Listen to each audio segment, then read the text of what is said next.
Midterm votes matter.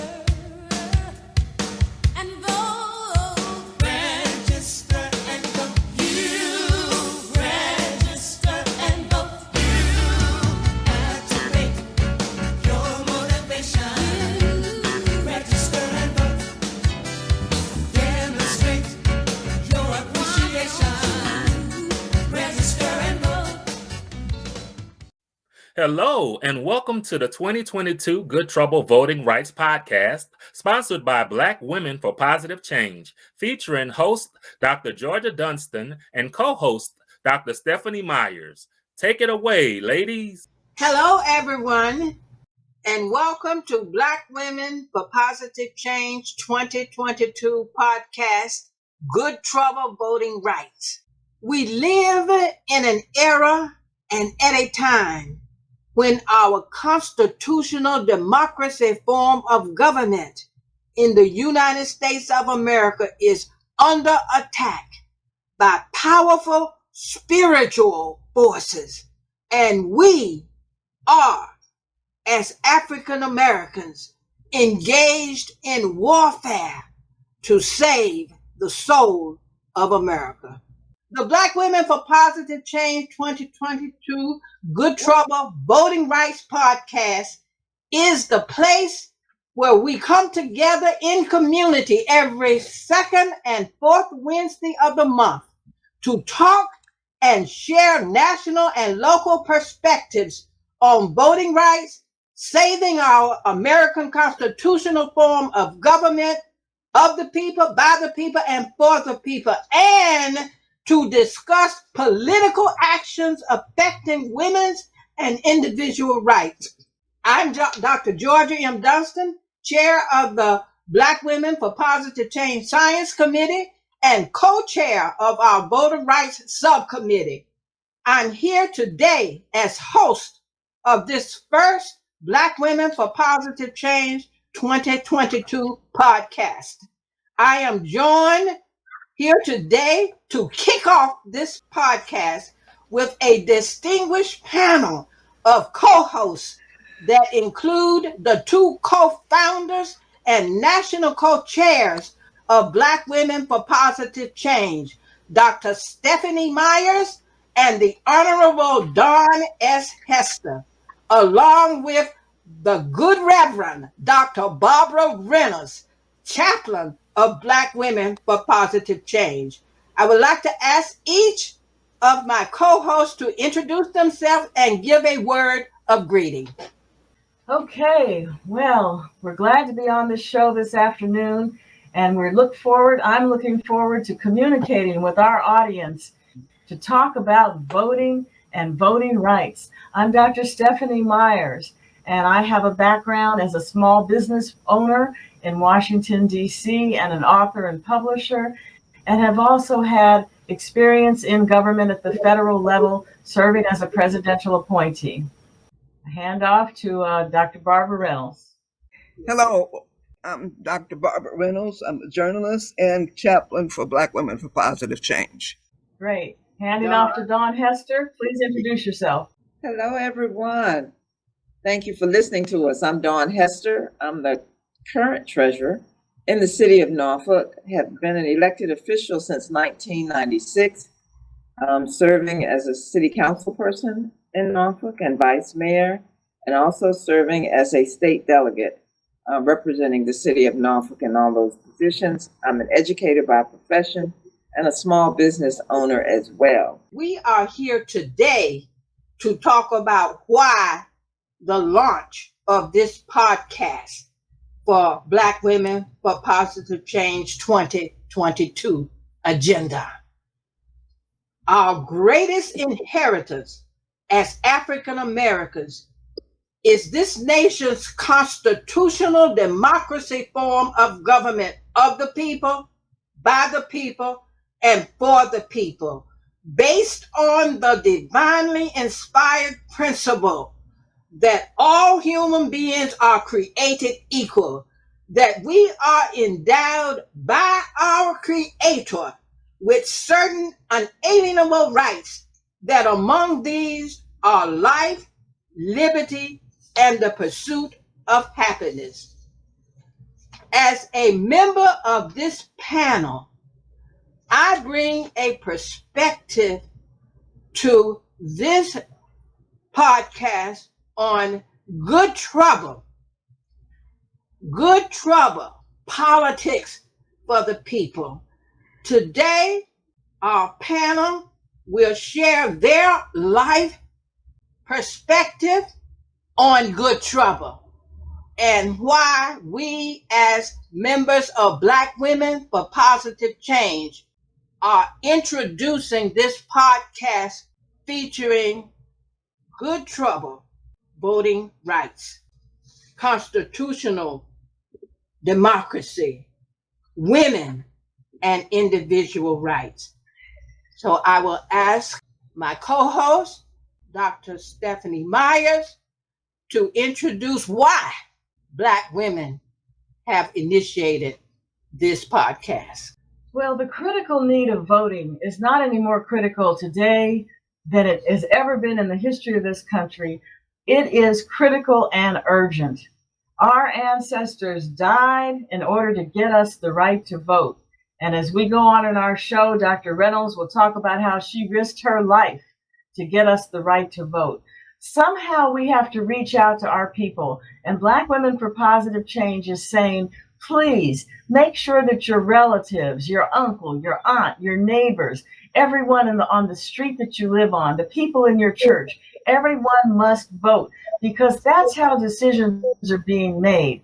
We just celebrated the 4th of July, and we saw a young man, 18 or 19 years old, go and shoot up a crowd of people. Now, we learned later that the mayor of the city knew this young man when he was a young boy. She knows his father, who was a candidate for mayor. He actually had guns in his house 4 years ago. He was threatening his family. Now, if we vote, that means that the local leadership that we choose can make decisions. When they find a sick person in the community, take them to the hospital. Make sure they have mental health. If you vote for the right mayor, if you vote for the right person who then chooses the police chief, we can have some accountability. We learned over the 4th of July weekend that a young Black man was shot 60 times in Akron, Ohio, that he was running away. He had a traffic stop. They stopped him on a traffic stop, and then they chased him. And he was scared, and a young Black man is scared in America today. And they shot him over 60 times. That's why you have to vote, people.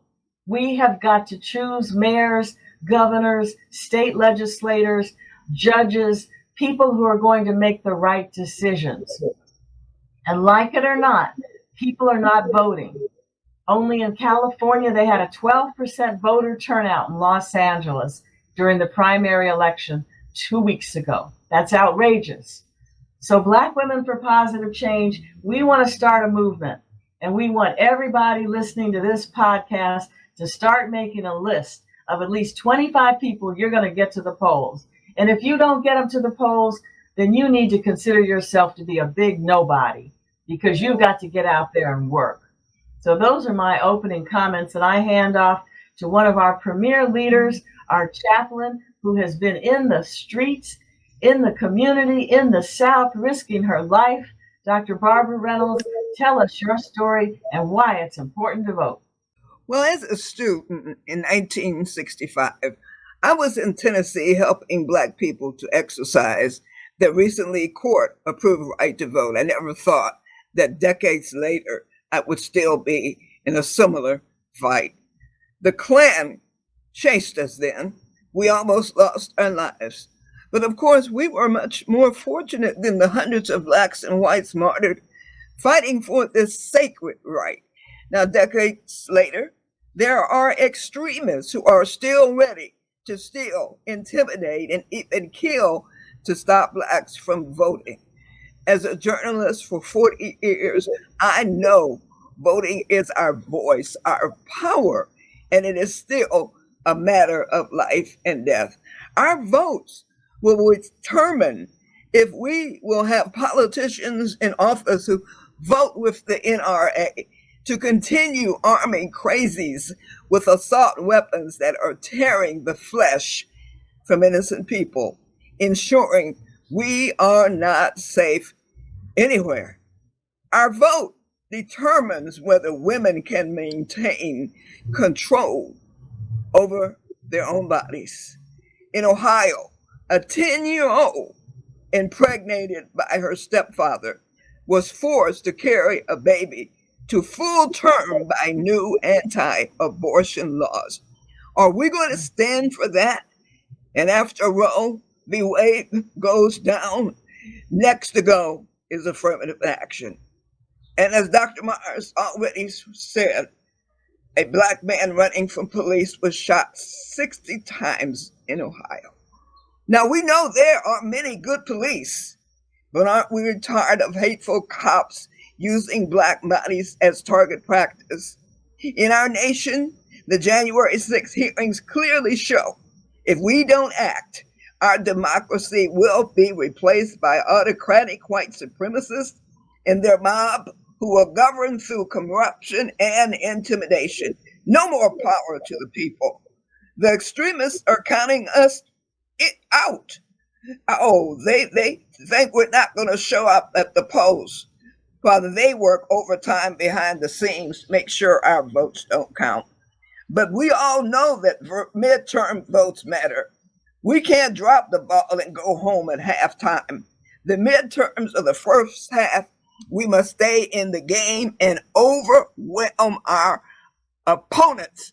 The call is still to get in good trouble, and we must answer that call in the midterms, in the national elections, and wherever we see our vote is needed to make right and healthy decisions. Okay, great. Well, Daun Hester is our treasurer here in the city of Norfolk, Virginia. Daun Hester, why does it matter? Does it affect your money, who you vote for? Do voters have a say in their money and how it's spent by how they vote? Of course, who you vote for matters, and who you vote for determines how your money gets spent at the local, state, federal level, at the school board level, everywhere. The people that we put in office, people like me, because I wouldn't be in office if it wasn't for people coming out to vote for me. And it makes a difference in the work that we do. I do want to say, too, that you do need to know who you're voting for, because even a person, brown like me, Black like me, you have to know who you're voting for. You got to make sure that the person has the same beliefs that you do, that you know will make a difference. Keeping in mind that we're not going to agree on everything. But if you don't vote, what we see today, ladies and gentlemen, boys and girls, will be worse. And we're not going to go backwards. We have fought too long and too hard to be able to see and realize dreams that we have. And we can only do that with the people who are making the laws.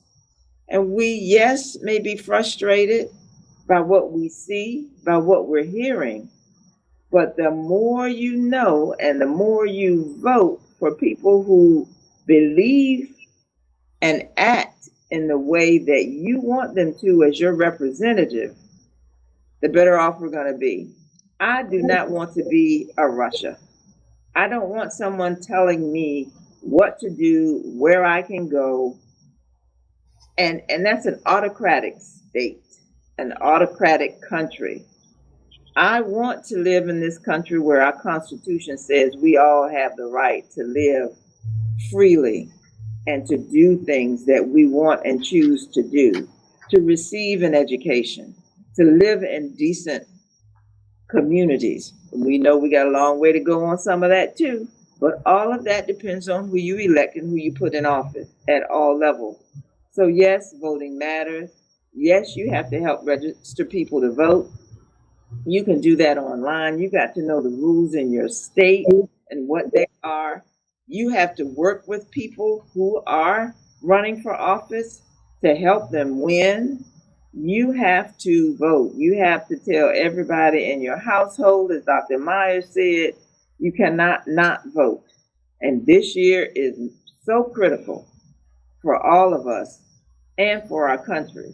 So you're doing it not just for yourself, but you're doing it for your children and your children's children who may yet to be born, to live in a world that we want to call home. Yes. Absolutely important. Absolutely important. And I'd like to say a word about young people, because we really need young people to vote. And they need to realize that if you see somebody with a campaign in your community, you can walk through the door of that campaign office and get some flyers and learn about that person. Then you can volunteer. It might mean that you go in and put stamps on envelopes or make phone calls. But if you help a person in your community run for office, if that person wins, you might be able to get a reference for a job. Or maybe you can get some information about a scholarship so you can go to school. Being active in politics at a local level means that you get to meet the mayor, you get to meet the city council person, you can get to meet even people in the state office. And these people can help you with your career and with your life.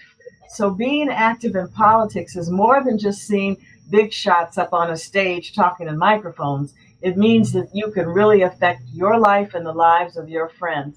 I know it because that's what I did. I worked as a young kid, as a volunteer, and it made a tremendous difference. So please, let's just open this up for conversation. Dr. Dunston? Thank you. Thank you, Dr. Myers. The vote is the most powerful, non-violent change agent we have in a democratic society. We must use it because it is not guaranteed. We can lose it. We recognize good trouble, getting in good trouble. We encourage you to tune in to this Black Women for Positive Change podcast. Put it on your calendar and plan to join us in good trouble. Good trouble is indeed on time, on point, and on purpose as we head into the 2022 midterm election. Good trouble is inspired by the call of John Lewis, our former Congressman John Lewis, for a nonpartisan call to action in voting. His words challenge us to heal our thinking. So this Good Trouble podcast will consist of a series of 10 hot topics. Hot for us stands for heal our thinking. Heal our thinking about who we are, why we are. When we see something, as John Lewis said, that is not right, his words say we must say something. We must do something, knowing that democracy is not a state. It is an act. We must act. We propose action for each generation to do its part to help build what we call the beloved community, a nation and a world at peace with itself. As the host of this series and as a trained human geneticist, my platform is looking at our genome, what we inherit, what is our identity, what is our purpose, why are we here? I declare that we are here at this time and in this era to engage in good trouble, to ensure that our constitutional government, our constitutional democratic form of government does not perish from this promised land. Dr. Myers, would you want to say something to our audience about Black women for positive change efforts and actions in this regard? Absolutely. We're calling on everyone listening to us to please go to our website, blackwomenforpositivechange.org, and sign up to do a votercade. Now, a votercade is something you can do with 3 cars, 4 cars, 5 cars, or 60 cars. We want you to organize your friends and drive through the community, blow your horns, make up some signs, and ask people to vote. Tell them to vote. That's one of the critical things we want to do. And Dr. Dunston's going to tell you near the end of our show about a pledge that you can sign. Everyone should have a pledge on their wall, in their kitchen, in their living room, that they're going to vote. We've got to pledge ourselves to vote. We have to work to do it. And Black Women for Positive Change, we're just trying to stimulate people. Get off the couch. Get from behind that computer. Get from in front of that television and get into the streets. And we have people that are out there willing to work and to help. So this is something that we believe is critical for the midterm elections. That's going to be in November 2020. Those will be the midterms. We have the time now, people, to really increase the turnout if we want to. We've got to stop being so laid back. We got to get out there in the streets and fight.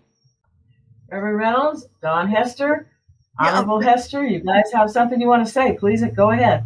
Yeah, I just wanted to say that as chaplain, I cannot resist the opportunity to ask people to pray, because we know that our weapons are not carnal. We can't, as people of faith, people of God, we can't cheat. We can't steal. We can't intimidate. We can't frighten people. That's for those who could do that. But our God says we are still to love one another. We still want peace. We want peace no matter who it is. We don't want any more violence. We want to show that our children can have a good life doing the right thing.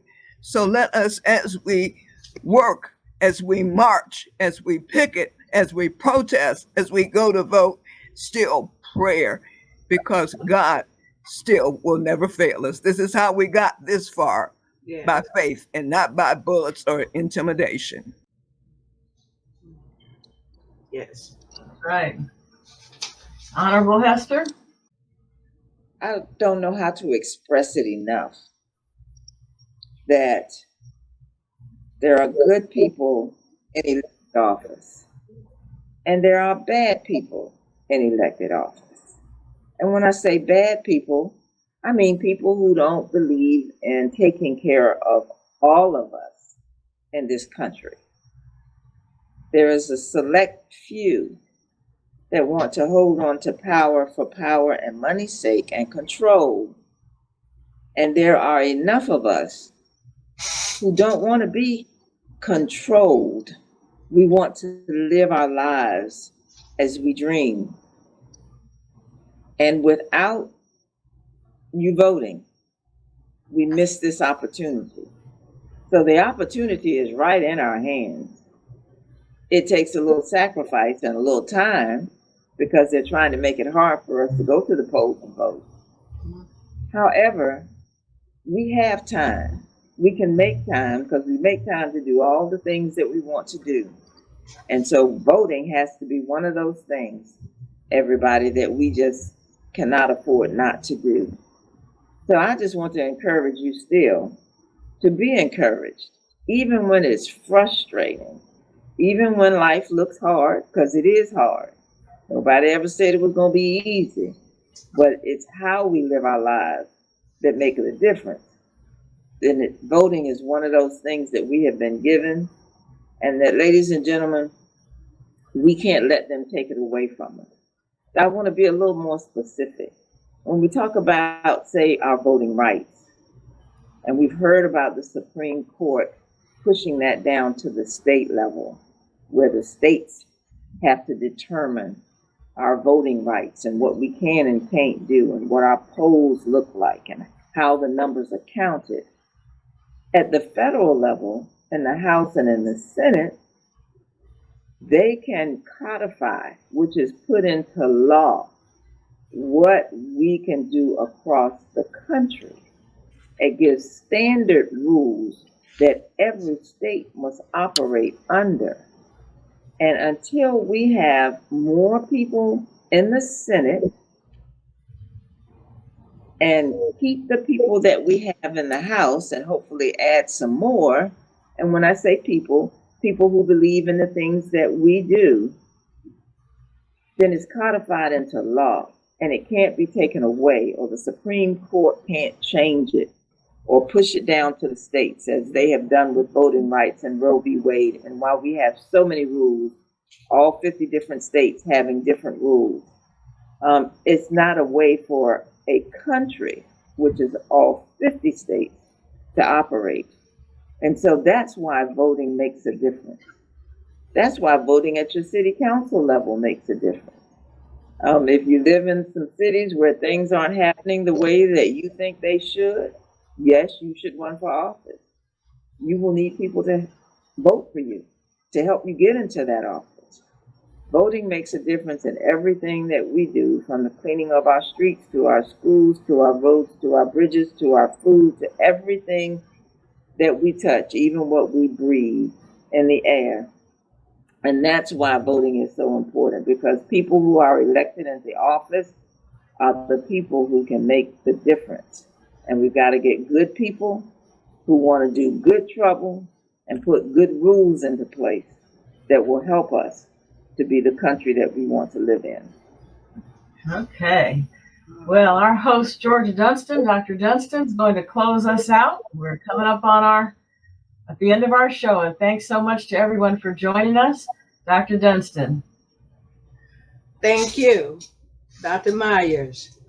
We leave with the strong word that the vote is the most powerful, non-violent change agent we have in a democratic society. Ours is a constitutional democracy. We are on the law. The law is the law of life, is the supreme law that Dr. Reynolds mentioned. And we invite you to join us, Black Women for Positive Change, in this podcast every second and fourth Wednesday to engage in what you can do. We must each be involved. We each can do something. We each can do something. Call a friend. Help a person get to the poll. Vote ourselves first. We must vote, and we can do something, and we can identify and join groups in our community that we can help. We want to blanket this nation with the urgency of preserving our constitutional form of government of the people, by the people, and for the people. Well, thank you so much, and thank you, Honorable Daun Hester and Reverend Dr. Barbara Reynolds, and our technical coordinator, Damon Naylor. And Dr. Dunston, I think we're just about at the end of the show, but were you going to talk about the pledges that people can sign? Yes, the website for Black Women for Positive Change. We're encouraging you to access the pledge, but we are also making the pledge available. We are distributing it through our network. The pledge to vote as citizens of the United States of America. The pledge to vote in all local, state, and national elections. It is our birthright. if we are to pursue life, liberty, happiness, and equal rights under the law. We want to get this pledge into every hand, and we are inviting you to send the pledge back. Keep it as a reminder of our commitment. But we also ask you to send back your pledge. And Dr. Myers, do you want to mention other products that we are offering to keep our community conscious of getting involved in good trouble, especially for these midterm elections? Okay, well, just kind of wrapping up, and this will be my last comment. You can go to TikTok. Any of our listeners who know how to get on TikTok, go to TikTok and Google in midterm votes. And you can see our TikTok video, share it with your friends, and make your own video and put it up on TikTok. We're issuing a challenge to the whole country. We want all of you to make a TikTok video to promote voting. So thank you so much, everyone, for being on the show today. We appreciate you. We might also mention that we have T-shirts that are available and can be ordered at our website. Midterm votes matter. We want that on the consciousness of every member of our community. Midterm votes matter if we are to maintain our liberty, our freedom, and our independence. Okay, thank you. Goodbye, everyone. See you in 2 weeks. Midterm votes matter.